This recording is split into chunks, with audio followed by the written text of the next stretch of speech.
Plantó cara a los peces gordos de Europa, a esa directiva plagada de racistas y a los ultras que le lanzaban plátanos sin parar. Se puso chulo con el equipo más temido de toda Italia. Le soltó a la cara que o le pagaban lo que costaba o no pisaba el césped. Los obligó a reventar el récord de traspasos. Y vaya si lo consiguió. Partió a Holanda en dos bandos. Tenías a la mitad del país venerándolo como al puto amo, el mejor desde Cruyff. Pero la otra mitad lo quería hundir por chulo, por rebelde, por atreverse a ser distinto. Aunque lo más alucinante de su carrera no fue llevarse la Eurocopa del 88 con el brazalete. ¿Qué va? Fue convertirse en un símbolo absoluto. El primer capitán negro levantando un trofeo internacional. Un tío que jamás se mordió la lengua cuando la grada le hacía ruiditos de mono. El míster que metió reggae en el vestuario del Chelsea y casi lo despellejan por aquello. Pero en el momento en que intentó revolucionar el fútbol inglés metiendo su cultura y su rollo, fueron a por él. Lo destrozaron. Le arrebataron todo. El curro, su prestigio y hasta su hueco en la historia. Se llama Ruud Gullit. Todos lo conocemos como Ruud Gullit, y lo que las altas esferas del Milan, los seleccionadores de Holanda y esa prensa británica tan asquerosamente racista quisieron enterrar durante 30 años. Jamás, te lo juro, llegó a contarse del todo. Hasta el día de hoy. En estos próximos 70 minutos vas a flipar con 4 cosas ocultas. La primera, la movida salvaje con Arrigo Sacchi en el vestuario del Milan allá por 1990. Ruud cara a cara contra el técnico más top. Hubo empujones, gritos y una amenaza de Gullit que dejó tiritando a la cúpula del club. O lo largáis a él o me la aspiro. La gente que lo vio cerró el pico durante décadas, hasta que uno cantó. Segunda bomba. ¿Por qué Holanda no volvió a ganar nada tras el 88? Fácil. Hubo una guerra civil. Ruud Gullit a tortas con Marco Van Basten. Rijkaard en medio de todo el fregao. Y cómo esa tremenda bronca se cargó de un plumazo a la mejor quinta de futbolistas holandeses. Tercera cosa. Tenemos el papel que demuestra una cacería brutal en Inglaterra, totalmente orquestada para hundirle la carrera en el Chelsea. Periodistas del Daily Mail y del Sun compinchados, publicando artículos a la vez. Jugadores que pasaban olímpicamente de sus órdenes, y un dueño que lo exprimió para luego tirarlo a la basura sin más. Y vamos con la cuarta, la peor de todas. Cómo ese racismo de guante blanco aniquiló su trayectoria en los banquillos. Piénsalo bien. ¿Por qué ningún otro gigante europeo quiso ficharle tras lo del Chelsea? Hay audios reales que confirman cómo varios presidentes soltaron «es demasiado negro para nuestro club». Brutal, ¿verdad? Yo mismo te iré avisando según lleguemos a cada una. Como quites el video antes de que acabe, te vas a perder el instante donde nuestro protagonista pilla que ser un genio no basta, que este mundillo jamás iba a tragar con él al 100%. Ojo a esto. Existe una fotografía de esa bronca con Sacchi. La hizo a escondidas un mutilero. Ahí sale Ruud con el dedo clavado, apuntando directamente al pecho del míster. Baresi dejándose la vida para separarlos. Y Maldini al fondo, flipando en colores. Esa imagen cogió polvo en un maldito cajón durante 28 largos años. El club soltó mucha pasta para enterrar eso. Pero en 2018, el empleado se la vendió a un periodista de Italia. Y eso deja clarísimo que ese supuesto vestuario intocable era una olla a presión. Luego entraremos ahí. También hay un video brutal de 1983. Ruud, con 20 añitos, vistiendo la camiseta del Feyenoord frente al Ajax. Los ultras rivales tirándole plátanos sin parar, haciendo el mono de fondo. ¿Y qué hace él? Algo impensable en Holanda. Coge uno de esos plátanos, le pega un bocado delante de todos y les da las gracias. Una genialidad. De repente, ese clip se esfumó. Alguien se encargó de borrarlo, pero quedó una copia suelta. Ya lo verás. Viajamos ahora a junio de 1992. Hotel Huis ter Duin. Ruud Gullit, Marco Van Basten, Rijkaard y el mítico entrenador Rinus Michels. 4 pesos pesados debatiendo quién llevaría el brazalete en la Eurocopa. Pues bien, la charlita derivó en una guerra abierta. Van Basten tachó a Ruud de egoísta. Él le contestó con algo muchísimo más feo. Rijkaard intentó poner paz. Imposible. Esa tarde dinamitaron a todo el equipo antes de que arrancara el torneo. Agárrate porque hay un audio de 1998. Ken Bates, el dueño del Chelsea, rajando con la directiva sobre Ruud. Las palabras exactas fueron: este negro se piensa que puede hacer lo que le dé la gana, Vamos a dejarle bien clarito quién manda aquí. Tremendo. Se filtró en 2015 y hundió por completo la imagen que había dejado Bates. Y espérate, hay un informe de 2003, una lista de candidatos para sentarse en el banquillo del Real Madrid.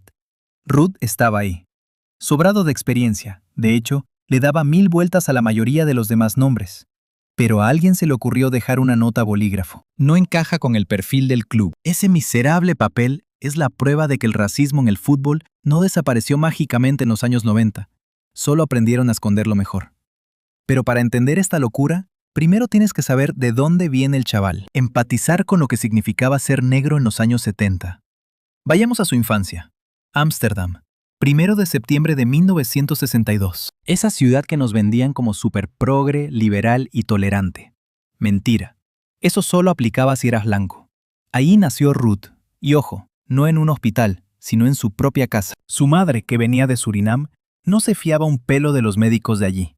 Le habían llegado rumores. Historias horribles sobre chicas negras tratadas como a perros en las clínicas.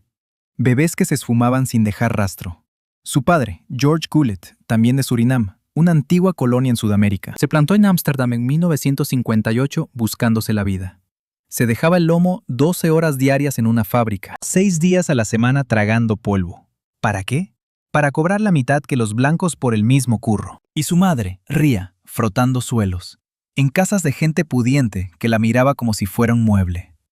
Le hablaban en tercera persona. Oye, dile a la chica que repase bien los azulejos del baño. Vivían en el Jordán, un barrio súper humilde. Bloques de ladrillo rojo, escaleras minúsculas y hasta 3 familias usando el mismo retrete. Y en esas callejuelas fue donde el pequeño Ruud se llevó la gran bofetada. Eres distinto. Los chavales le llamaban negro de mierda. Las señoras tiraban de sus hijos cuando él cruzaba la calle.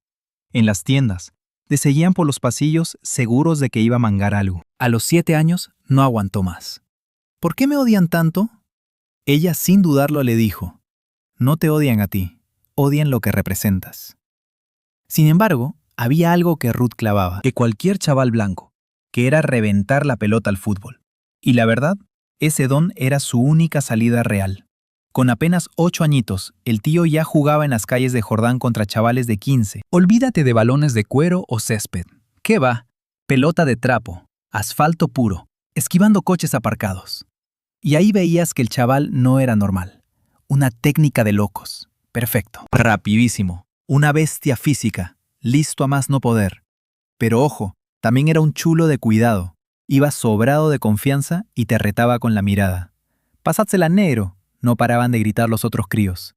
Y cuidado, que no lo decían como un puto insulto, sino como puro respeto. Básicamente porque si Ruud la pillaba, el partido estaba ganado. Fin de la historia. A los 10 años, un ojeador del DWS, que era un equipillo de la tercera división de Ámsterdam, alucinó viéndolo jugar en el asfalto. Fue directo a los padres y soltó. Vuestro hijo tiene pura magia. Va a comerse el mundo. George Gullit, su padre, lo miró muy serio y le soltó. ¿Incluso siendo negro? Y la verdad es que el ojeador se quedó mudo. No supo ni qué contestarle. Primeros pasos de verdad. Pasamos del DWS al Haarlem, año 1973. Ruud tiene 10 años y entra de cabeza en las categorías inferiores del club de barrio. 0 instalaciones en condiciones, sin un duro. Pero oye, tenían una cosa gigante a su favor. Tuvieron las narices de darle una oportunidad real a un chaval negro. En cada puñetero entrenamiento, Ruud pasaba el rodillo. Era el mejor, pero por escándalo. La técnica le sobraba, físicamente arrollaba a todos y de cabeza iba años por delante del resto. Pero, sorpresa, ¿dónde lo ponían los técnicos? De lateral izquierdo, atrás, de perro de presa en el medio. Ni de broma lo ponían de delantero, y mucho menos creando juego arriba. Porque tela con la mentalidad. En la Holanda de los años 70, los negros no ocupaban posiciones donde hubiera que usar el cerebro. Para el sistema, solo servían para chocar y aportar puro músculo. Triste, pero real. Nuestro prota tragó con eso durante 2 largos años, hasta que sopló las 12 velas. Y entonces hizo lo que ningún otro chaval negro habría soñado siquiera con hacer en toda Holanda. Se plantó ante el míster y le soltó. Mira, yo no voy a jugar de defensa nunca más. O me pones de mediocentro o paso del tema. El míster lo fulminó con la mirada. ¿Pero tú quién te crees, niñato? Y a pesar de ser el amo absoluto del equipo, El entrenador lo mandó al banquillo y lo apartó. 1 semana, 2, 3 semanas castigado. ¿El resultado? El equipo se hundió. Empezaron a palmar todos los partidos. Una derrota, otra y otra más. Fue un circo tan grande que hasta los padres de los demás críos montaron en cólera. ¿Por qué narices no juega el chaval negro?, protestaban.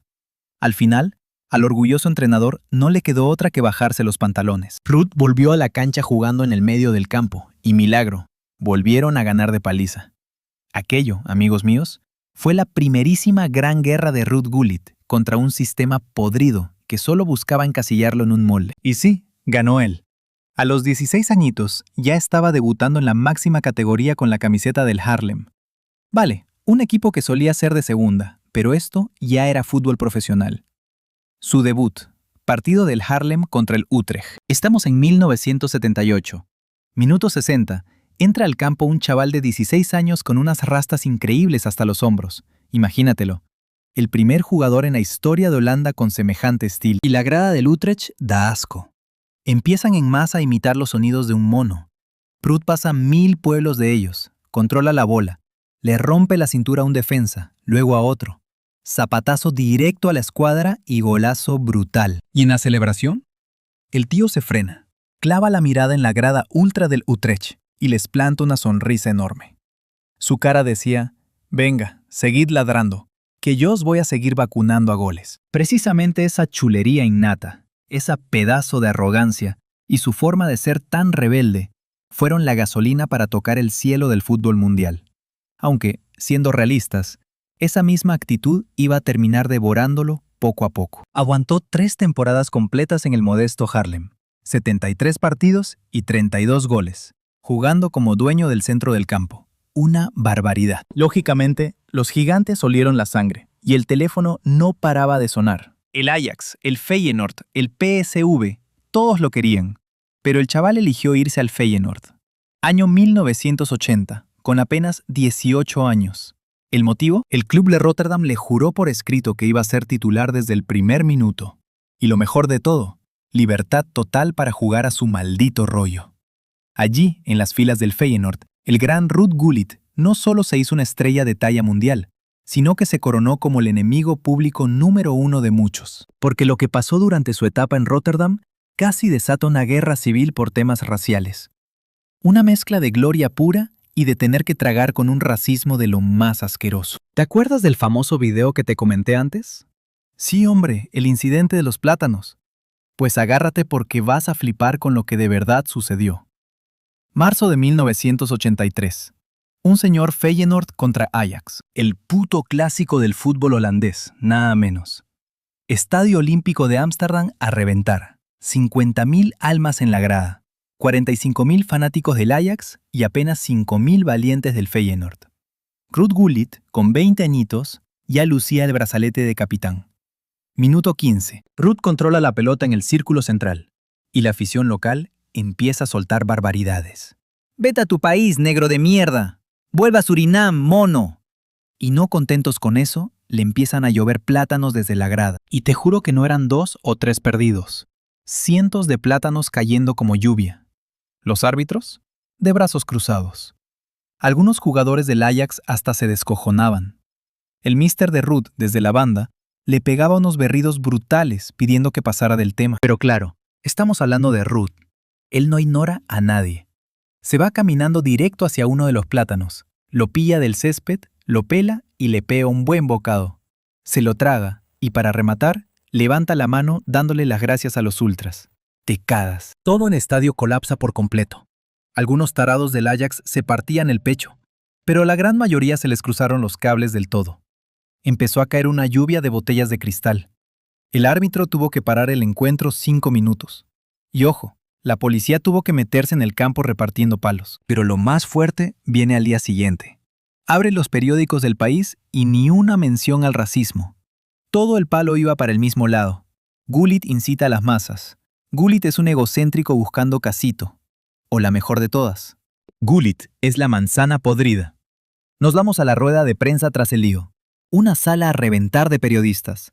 Todos, absolutamente todos, tíos blancos. Ruud está ahí, solo ante el peligro, sentado en su silla. De repente, un tipo coge el micro y le suelta. ¿Por qué sentiste la necesidad de provocar a la grada? Ruth le clava esos ojos que tiene. Deja pasar 10 segundos de puro silencio. Una tensión que se podía cortar. ¿Que yo los provoqué? A ver, me lanzaron malditos plátanos. Me llamaron mono a la cara y ¿resulta que yo soy el provocador aquí? El periodista le replica todo chulo. Ya, hombre, pero te comiste el plátano delante de todos.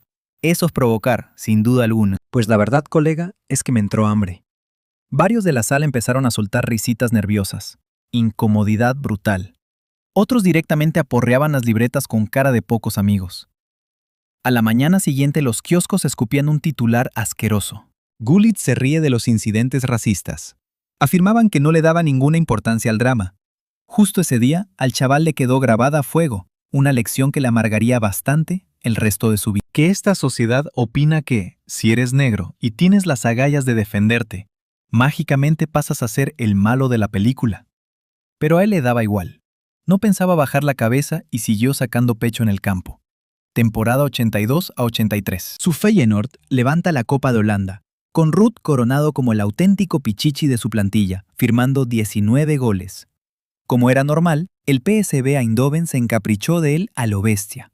Hablamos del equipo con la cartera más gorda del país, con la todopoderosa Philips de sponsor poniéndoles toda la pasta. Le pusieron sobre la mesa un contrato que le triplicaba lo que ganaba. Un casoplón de la hostia. Un cochazo. Básicamente, firmaba un cheque en blanco. Y claro, el tío no era tonto y dijo que sí. Año 1985, con sus 23 añitos.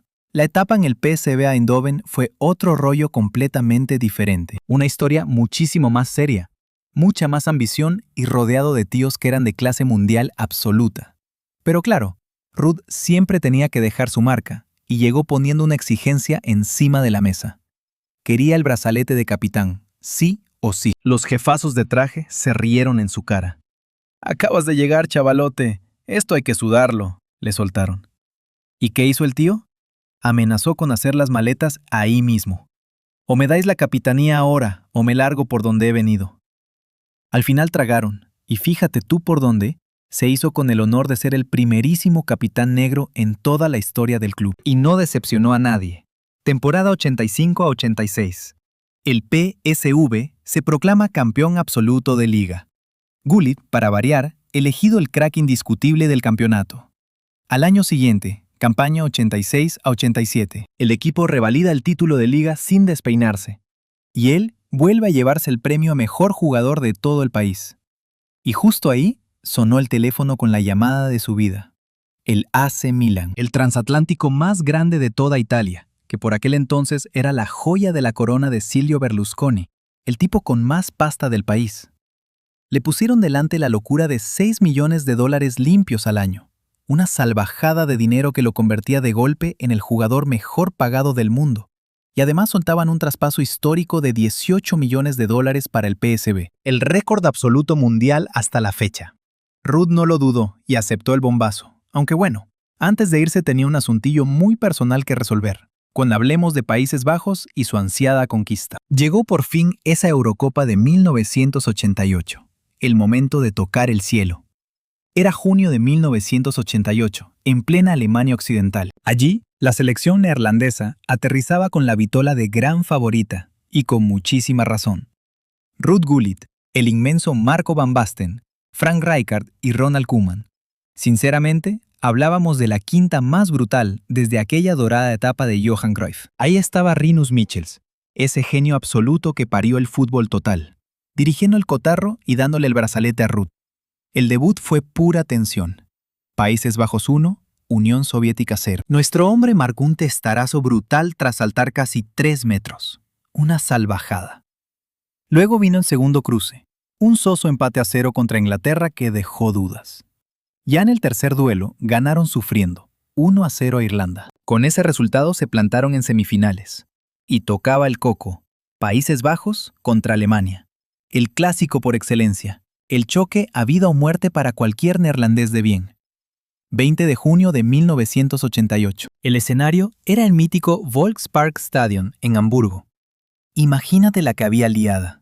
60.000 gargantas germanas frente a unos 5.000 valientes neerlandeses.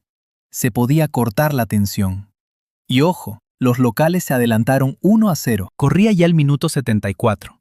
Los tulipanes estaban con pie y medio en la calle. Pero entonces Ruud hizo eso, lo que hacen los capitanes de verdad. Salió un pelotazo kilométrico desde la saga defensiva. Gullit se eleva por los aires. 2 zagueros alemanes van a encimarlo, pero ¿qué va? El tipo era un avión, una bestia física intolerable. Conecta un testarazo perfecto. Pelota clavada al poste derecho. Golazo. Tablas, 1-1. Y agárrate, porque 3 minutos más tarde, el gran Marco van Basten enchufa el 2-1 definitivo. Remontada épica. Alemania a la calle. El estadio convertido en un funeral y los neerlandeses totalmente desatados por la euforia. Veías a Ruud corriendo hacia su grada, con los brazos abiertos de par en par, las famosas rastas al viento y con una sonrisa inmensa que parecía gritar: «Señores, este es mi momento de gloria». Llegó la final contra los soviéticos. 25 de junio en el imponente Estadio Olímpico de Múnich. Victoria clara, 2-0 para Países Bajos. Van Basten firmó un doblete colosal. Uno de esos chicharros fue esa volea loquísima, probablemente el gol más espectacular que ha presenciado jamás una Eurocopa. Gullit alzó la copa al cielo, marcando un hito brutal como el primer capitán negro en conquistar Europa. Y de vuelta a casa, millones de aficionados salieron a reventar las calles de Ámsterdam. Gente blanca, gente negra, todos mezclados y celebrando. Durante un rato, la pesadilla del racismo pareció esfumarse por completo. Un rato, ojo, porque la cruda realidad que vino luego demostró que ganar títulos no te cambia el tono de la piel. Tristemente, el país nunca llegaría a aceptar del todo la figura de un líder negro. Damos un salto temporal a Italia. El todopoderoso AC Milan, los amos de Europa. Nos situamos en julio de 1987, con Ruud aterrizando por todo lo alto. Desembolsaron $18 millones por él, convirtiéndolo de calle en el futbolista más caro de la historia hasta la fecha. El club milanés llevaba sin levantar un trofeo de peso desde 1969, o sea, casi 20 añazos chupando banquillo y excepciones. Ahí apareció Silvio Berlusconi. Compró la entidad en 1986 y soltó una promesa enorme. Iban a dominar Europa. Trajo a Ruud, luego casó a Van Basten y remató con Frank Rijkaard. Ficharon a los 3 monstruos neerlandeses que venían de comerse la Eurocopa. ¿Y para el banquillo? Fichó a Arrigo Sacchi, un tipo que no conocía ni el apuntador. Un míster que jamás en su vida había dado una patada a un balón profesionalmente. Lógicamente, los pesos pesados italianos no le daban ni los buenos días. A ver, ¿qué nos va a enseñar a nosotros un tío que no ha jugado en su vida?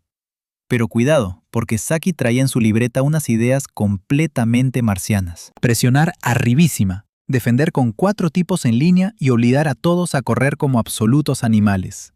Ruud conectó al momento con ese rollo, básicamente porque desprendía ese aroma al fútbol total que Michels le metió en la cabeza en su país natal. Temporada 87-88.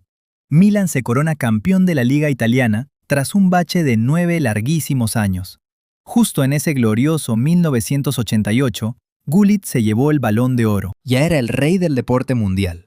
Un éxito apoteósico, siendo el segundo jugador negro de la historia en catarlo desde que Eusebio lo levantara en 1965. Sin embargo, en pleno mes de diciembre de 1988, durante la propia gala de premios, suelta una rajada en el atril que dejó a medio aforo descolocado. Ojo, que este trofeo no es únicamente para mí.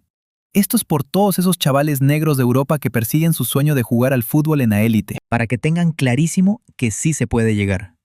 La prensa deportiva no sabía ni dónde meterse. Hubo aplausos muy tibios, mientras la gran mayoría intercambiaba miraditas súper tensas. Y es que había pisado una línea roja de la época. Los futbolistas, calladitos y sin hablar de racismo. Aquellas palabras, amigo, le iban a pasar una factura tremenda. Nos metemos en la campaña 88-89. El Milan otra vez campeón de Europa. Ganaron la orejona aplastando de manera humillante al Steaua de Bucarest. 4-0 en toda una final. El neerlandés enchufó un doblete y levantó ese metal dorado sacando pecho como gran capitán. Curso siguiente, 89-90. El club lombardo revalida el trono europeo sin despeinarse demasiado. Esta vez tumbaron al Benfica con un apretado 1-0. Piénsalo fríamente. 2 copas europeas ganadas del tirón. Era una puta barbaridad que no presenciábamos desde aquel Madrid invencible de los 50. En medio de toda esa gloria, Gullit se alzaba como el buque insignia, el jefe de la manada, el número 1 sin discusión. Pero asomaba un pequeño detalle, bueno, un marrón de proporciones épicas. Arriba Saki no podía verle ni en pintura. Y ojo, porque aquí viene el gran salseo de esta historia. Ese choque brutal a cara de perro con el míster italiano. Marzo de 1990. El equipo acababa de hacer un ridículo espantoso, perdiendo contra el Nápoles de Diego Maradona. 2-0. Humillación total. Bajamos a las entrañas del estadio, vestuario de San Siro. No se oía ni volar a una triste mosca. Entra Saki, soltando bilis. Empieza a montar un pollo de época, cagándose en todo y señalando a los jugadores por el desastre. De repente, clava los ojos en Gullit. Tú, el auténtico cáncer de esta plantilla eres tú. ¿Te crees que estás por encima de la institución? Ruud no baja la mirada ni un milímetro. Para el carro. Yo soy el que lleva el brazalete. Yo he ganado las puñeteras Copas de Europa a base de sudor. A ver, chaval, ¿qué habías ganado tú antes de aterrizar en este club? Saki se vuelve loco y se planta a escasos centímetros de su cara. Que te quede claro, yo soy el jefe aquí. Y tú no pasas de ser un empleado a sueldo. El gigante holandés no se calla. Me llamo Ruud Gullit, recuérdalo. Tú no eres más que un don nadie con la suerte de cara. Ante el vacile, el italiano pierde por completo la chaveta y le mete un empujón. Obviamente, el jugador salta por él. Fíjate cómo estaría el patio que los propios Baresi y Maldini tuvieron que meterse para separar. El técnico chillaba desencajado. «¡Estás sentenciado! Voy a conseguir que te echen a la calle».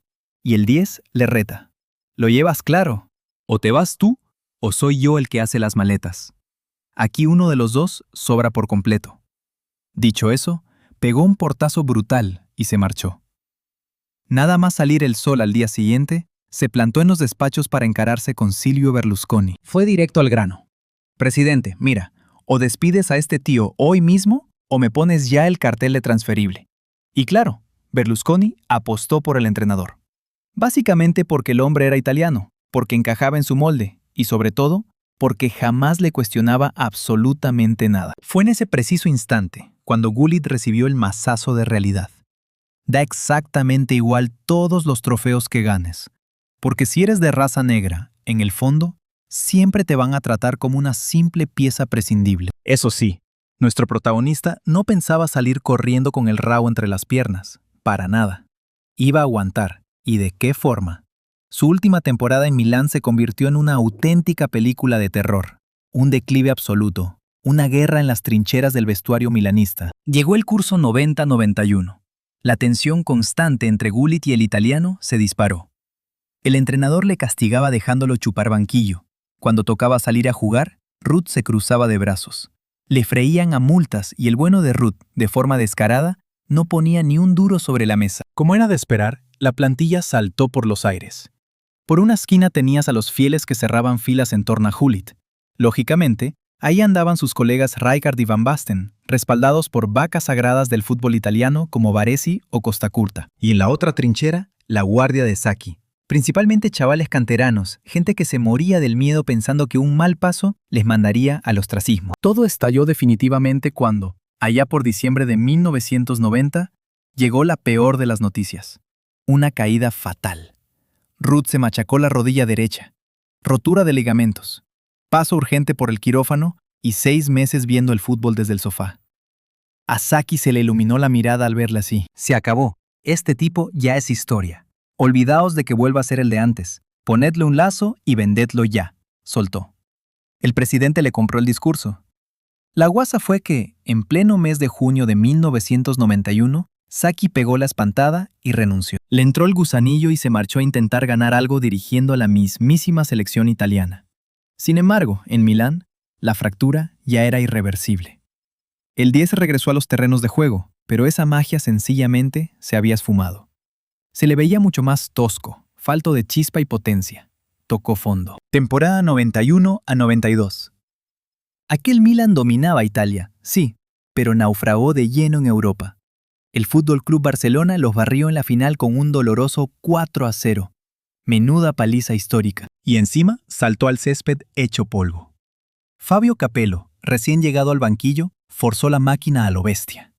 O te vistes de corto o te busco salida. Así de claro se lo soltó el italiano. Rudd acató la orden y aquello fue un esperpento. La prensa deportiva del país no tuvo piedad de él. Gullit está finiquitado por completo. Es un auténtico fraude lo de este tío. Se comentaba que estaba atracando al club. Por eso, en junio de 1993, el Milan se lo encasquetó a la Sampdoria por apenas $3 millones. 14 millones menos. De 18 bajó a 3. Todo eso en tan solo 6 años. Un hundimiento tremendo. Aunque lo más sangrante no fue su caída en los clubes. El drama de verdad se estaba cociendo puerta adentro de la propia selección de Holanda. Una destrucción desde dentro.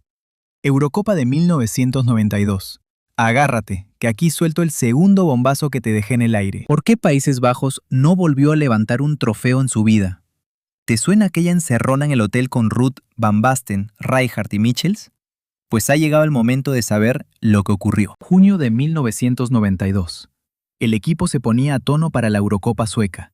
Aterrizaban con la vitola de campeones defensores, como favoritos absolutos de la prensa. Pero había un marrón considerable. Ruud Gullit y Marco Van Basten no se podían ni ver. Triunfaban juntos vistiendo de milanistas. Ganaban títulos sobrados, pero cuando salían por la puerta del estadio, ni se miraban. El maldito ego. Los dos ansiaban los focos. Querían colgarse todas las medallas. Y lógicamente, en la selección, los dos aspiraban a quedarse con ese brazalete. Rinus Michels, seleccionador del grupo, montó una encerrona urgentísima. Hotel Juisterduin. 4 caras frente a frente. El Mister, Ruud, Marco y Frank Rijkaard. Sobre la mesa, la gran disputa. ¿Quién iba a ser el capitán? El entrenador sugirió no tocar a Ruud. Venía de conquistar la Copa del 88. Total que era el cabecilla natural. Pero claro, Van Basten montó en cólera total. ¿A cuenta de qué se lo queda él? Yo metí más goles y levanté más copas en Milán, no me jodas. A lo que Ruud zanjó. Porque soy un líder 100 veces mejor, chaval. Te miras demasiado el ombligo. Eres un egoísta de campeonato.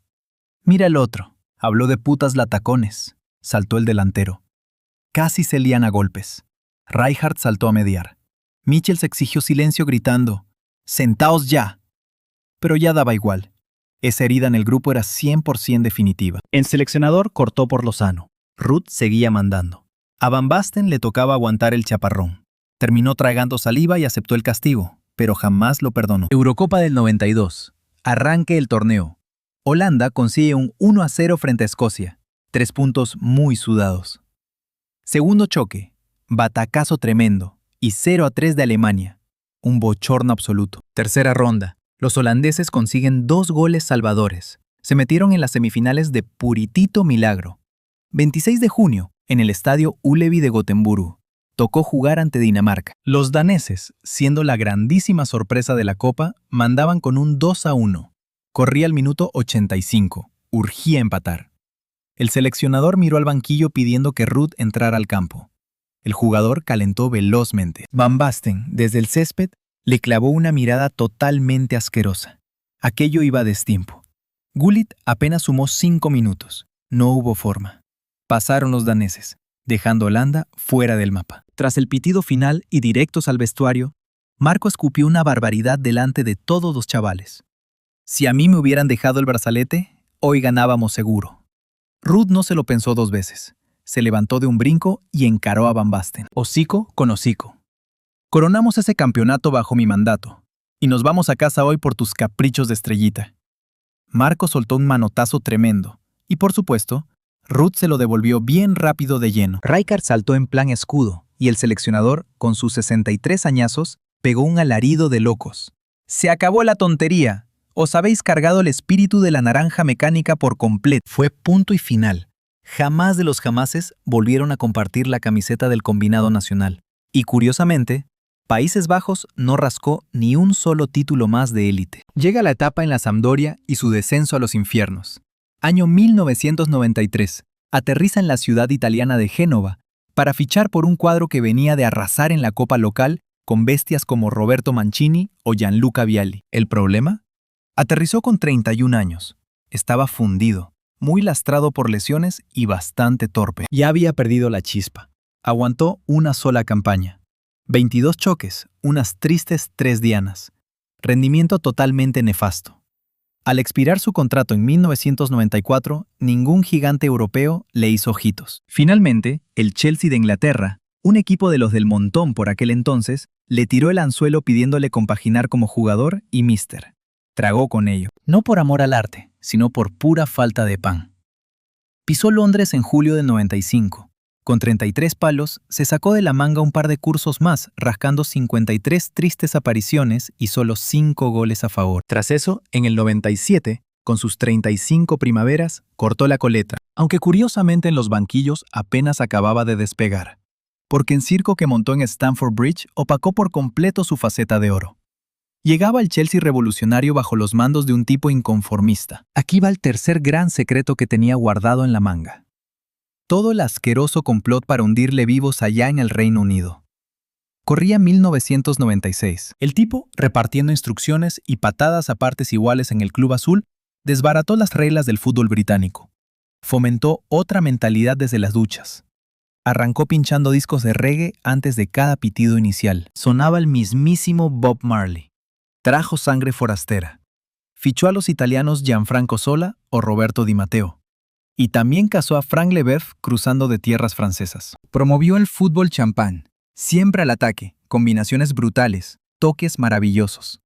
De golpe el Chelsea se hartó de ganar puntos y los aficionados perdían la cabeza por él, pero a los periodistas de su país les amargaba. El tabloide The Sun escupió una buena lindeza.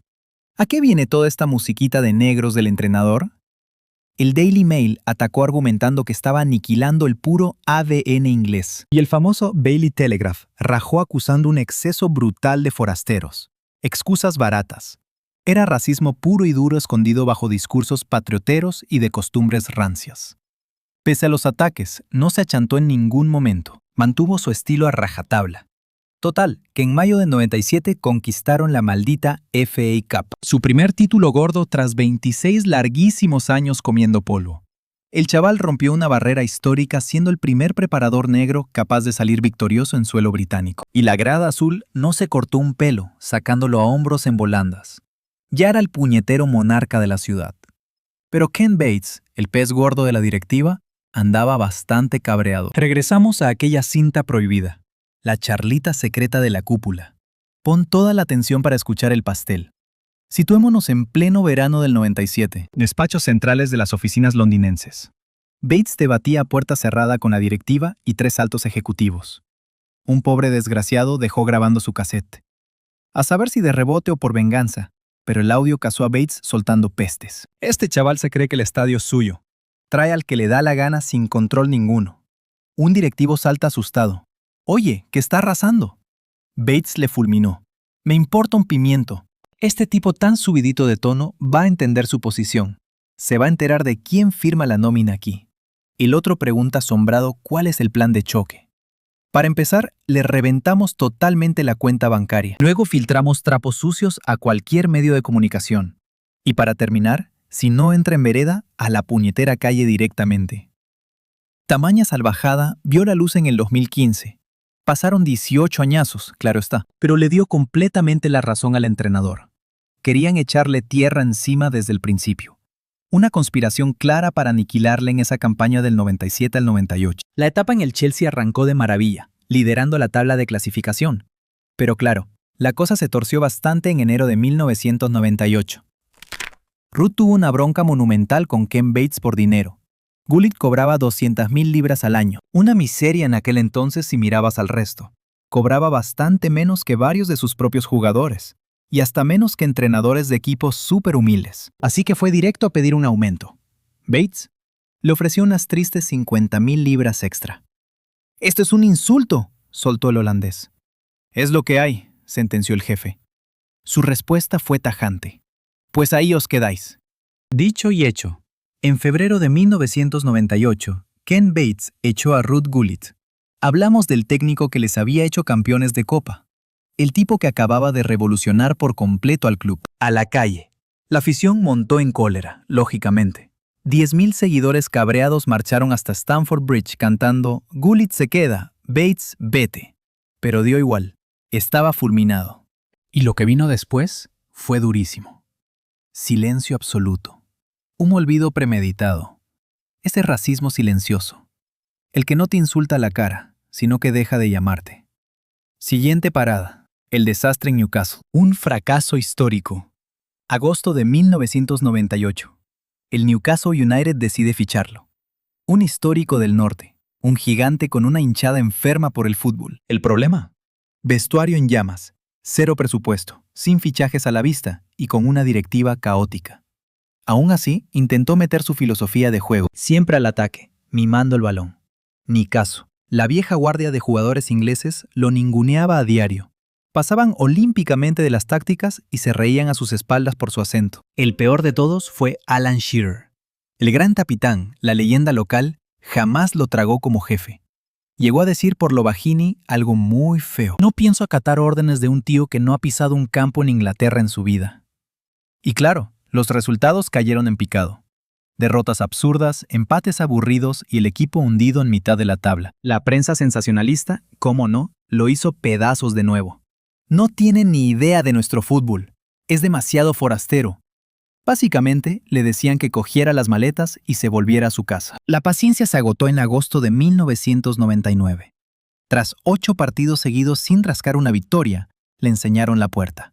Aguantó 11 meses en el cargo. 11 meses de auténtica tortura y humillaciones constantes.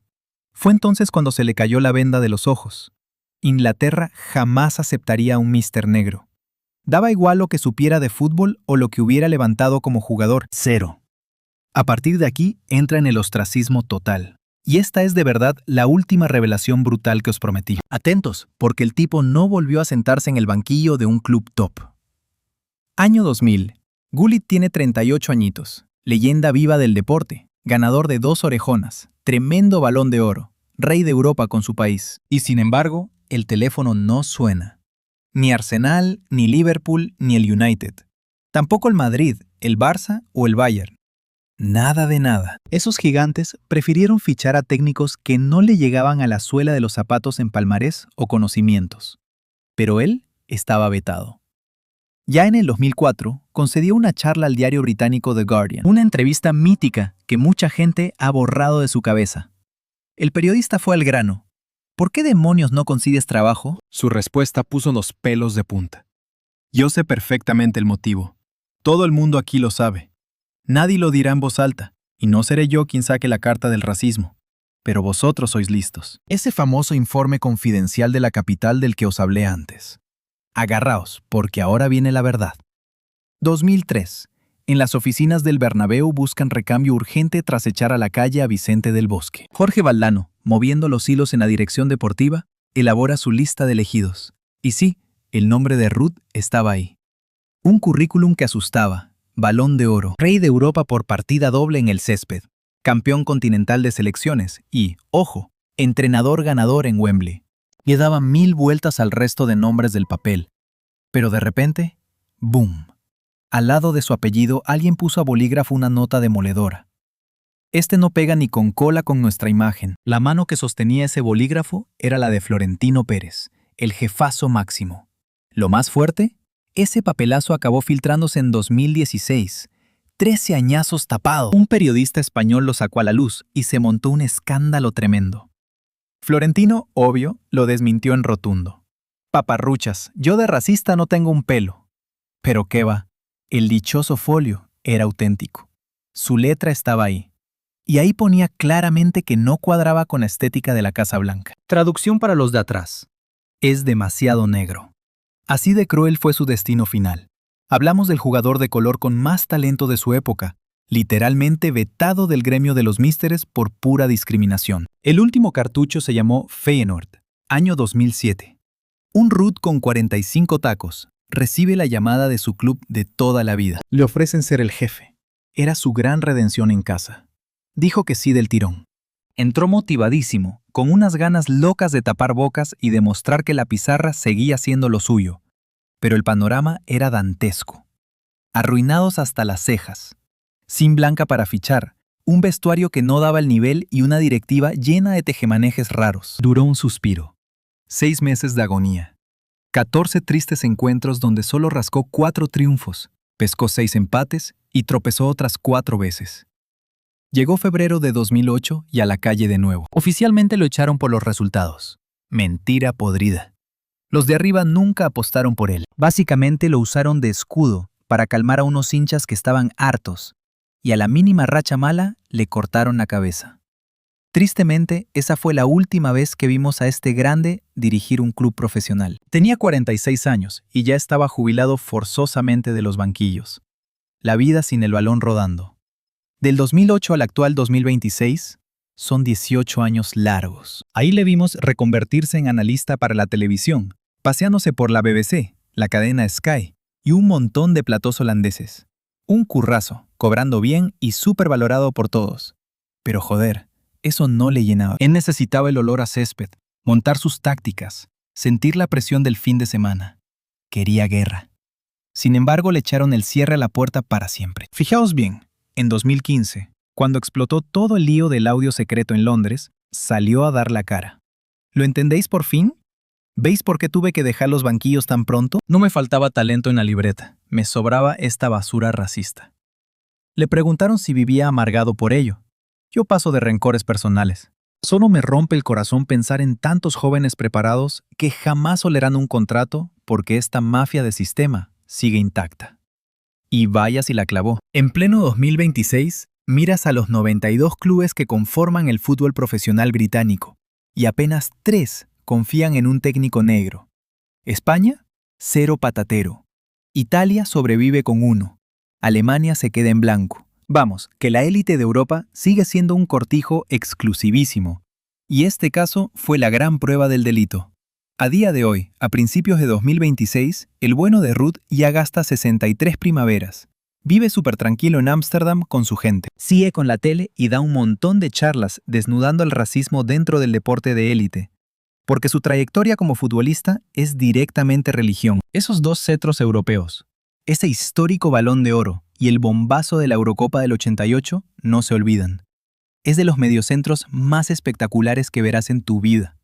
Pero claro, giras la vista hacia su carrera de traje y corbata y ahí hay una espina clavada gigantesca. Un ¿qué habría pasado si? Porque de verdad que tenía madera para reventarlo todo. Te lo imaginas perfectamente sentando cátedra en el Bernabéu, en el Camp Nou o en el mítico estadio del Manchester. Pero le arrebataron esa opción. Y ojo, nunca fue por falta de aptitudes, fue puramente por su raza. Ruud fue el triste ejemplo de que ser el número 1 simplemente no basta. Ganar copas no te destiñe la piel, y Europa, sinceramente, jamás iba a tragarse alegremente a un referente negro. ¿Acaso esto fue su responsabilidad? ¿Qué va? Tampoco podemos achacarlo a su fama de rebelde. Todo esto es culpa de una maquinaria asquerosa y racista que sigue bastante activa hoy. Pero Ruud jamás bajó los brazos. Tampoco se vino abajo, ni fue por ahí pidiendo perdón por existir a su manera. Ese detalle le da 1000 vueltas al típico pelotero. Lo transforma directamente en un brutal mito. No pienso modificar mi esencia, soltó en 1983, tras aquel asqueroso lanzamiento de Plátanos. Y cumplió su palabra. Sudó de cortarse las rastas al exigirle un aspecto formal.